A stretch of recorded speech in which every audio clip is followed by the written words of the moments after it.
नमस्कार प्यारे दर्शकों,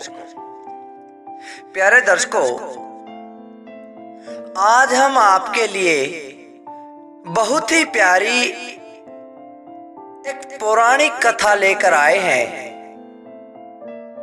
सोमवती अमावस्या की यह कथा आपके जीवन को खुशहाल बना देगी। इस कथा को सुनने के बाद आपके जीवन का हर कष्ट मिट जाएगा, हर दुख मिट जाएगा। सुहागिन महिलाएं अगर इस कहानी को सुनेंगी तो उनके पति की आयु लंबी हो जाएगी। आप इस कहानी को सुनकर अपने जीवन को खुशहाल बनाएं और पुण्य कमाएं, क्योंकि यह कहानी बहुत ही पुण्य देने वाली है। प्यारे दर्शकों, इससे पहले हम इस कहानी की शुरुआत करें, अगर आप हमारे चैनल पर नए हैं तो चैनल को सब्सक्राइब जरूर करें, क्योंकि आपका एक सब्सक्राइब हमारे लिए बहुत महत्व रखता है। और इस कहानी को अंत तक जरूर सुनें, क्योंकि अधूरा ज्ञान हमेशा दुखदाई होता है और जब तक आपको किसी बात का पूरा ज्ञान न हो आप उसका फायदा नहीं उठा सकते। तो प्यारे दर्शकों, इस कहानी के अंत तक बने रहें। आइए शुरू करते हैं आज की यह बहुत ही प्यारी प्रेरणादायक ज्ञानवर्धक यह कहानी। प्यारे दर्शकों, एक बार की बात है, एक गरीब ब्राह्मण था। उस ब्राह्मण में बहुत धार्मिक विचार थे। उसके घर पर एक बेटी भी थी, उसकी शादी नहीं हो पा रही थी। इस बात को लेकर वह ब्राह्मण बहुत चिंतित रहता था। यही चिंता उसे हर समय सताती रहती थी कि किसी प्रकार मेरी जवान बेटी की शादी हो जाए, किंतु ऐसा योग नहीं बना। उसकी बेटी की शादी नहीं हो पा रही थी। प्यारे दर्शकों, उसकी बेटी बड़ी ही सुंदर संस्कारी कन्या थी। घर का हर काम बड़ी आसानी से और बड़े तरीके के साथ कर लेती थी। उसके अंदर किसी प्रकार की कोई कमी नहीं थी, लेकिन फिर भी उस लड़की की शादी नहीं हो पा रही थी।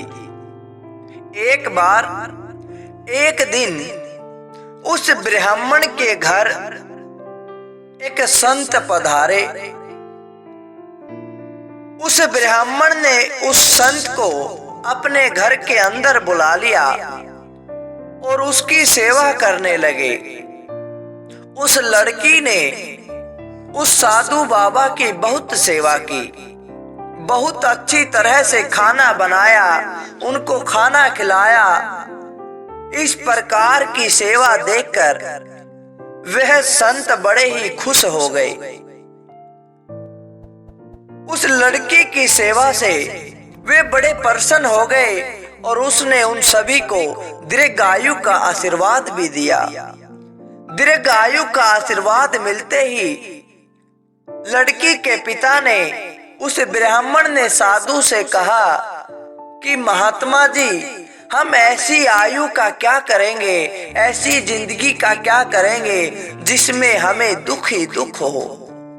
जब इतनी बात साधु महाराज ने सुनी तो कहने लगे कि बेटा क्या बात है, तू मुझे खुलकर अपनी बात बता। इतनी बात सुनते ही ब्राह्मण ने कहा कि साधु जी, मेरे घर पर यह एक कन्या है और अभी तक इसका विवाह नहीं हो पाया। इतनी बात सुनी तब साधु ने कहा कि बेटी जरा मेरे पास आ और मैं तुम्हारा हाथ देखकर बताता हूँ क्या तुम्हारी कुंडली में शादी का योग है कि नहीं।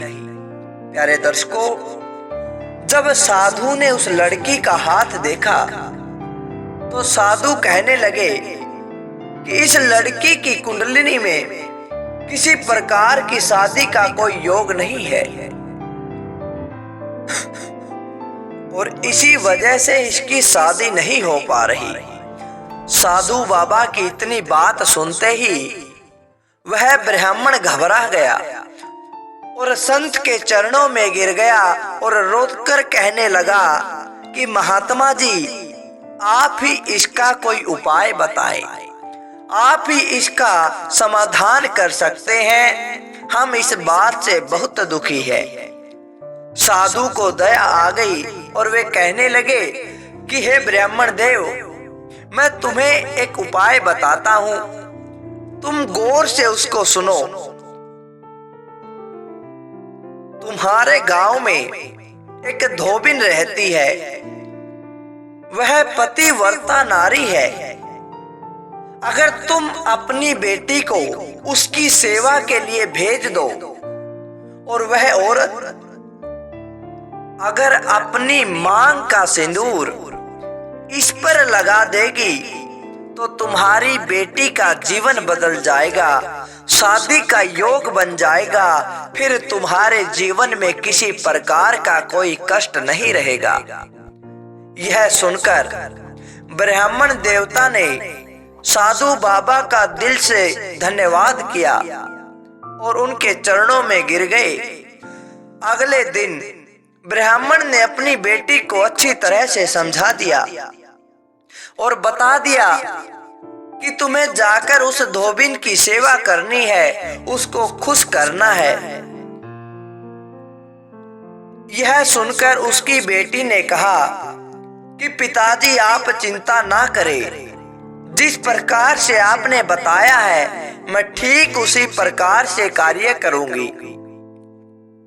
अब वह लड़की धोबिन के घर चली जाती है और धोबिन अपने बेटे और अपनी बहू के साथ रहती थी।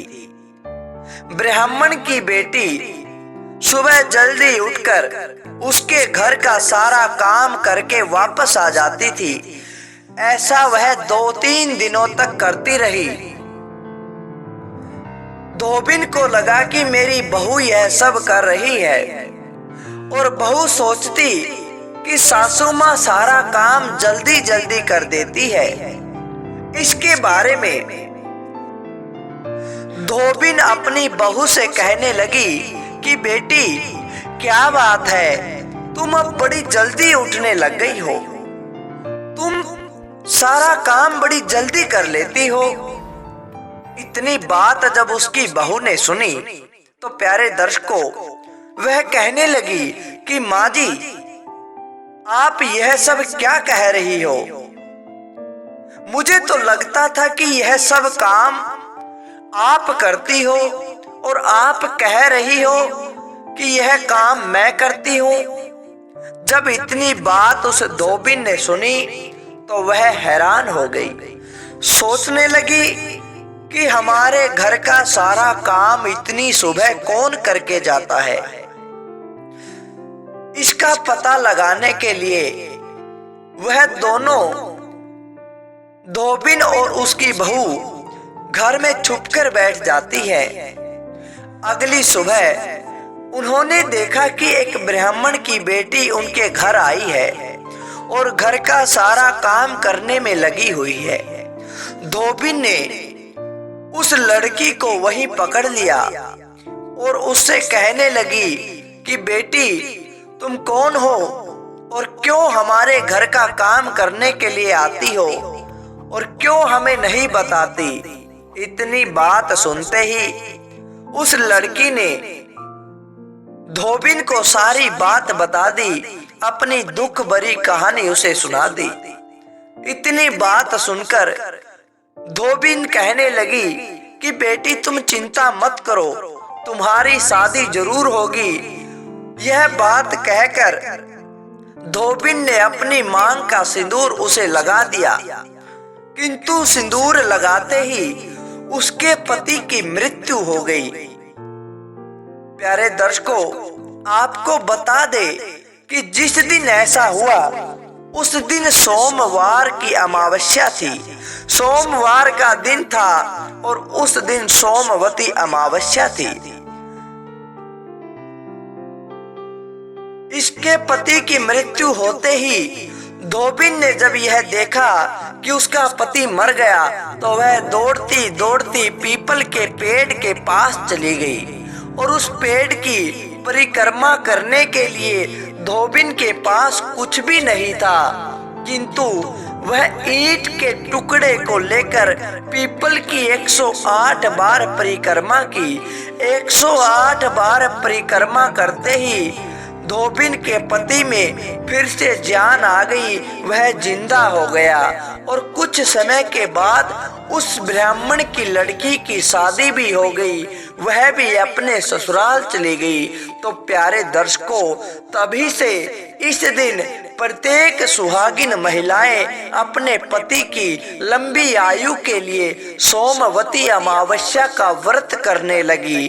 तो प्यारे दर्शकों, सोमवती की अमावस्या के दिन आप पवित्र नदियों में स्नान करके और दान करने की परंपरा होती है। इस दिन बहुत सारे पितृ दोष से मुक्ति भी मिलती है। इस दिन बहुत सारा पुण्य मिलता है। आपको बता दे कि ऐसा संयोग बड़ी किस्मत से बनता है और सोमवती अमावस्या का व्रत बहुत ही महत्व रखता है। इस दिन व्रत करने से आपको बहुत सारा पुण्य मिलता है, आपकी हर मनोकामना पूर्ण होती है। तो प्यारे दर्शकों, यह थी हमारी आज की कहानी। अच्छी लगी तो लाइक करें, शेयर करें और कमेंट के माध्यम से हमें जरूर बताएं। धन्यवाद दोस्तों।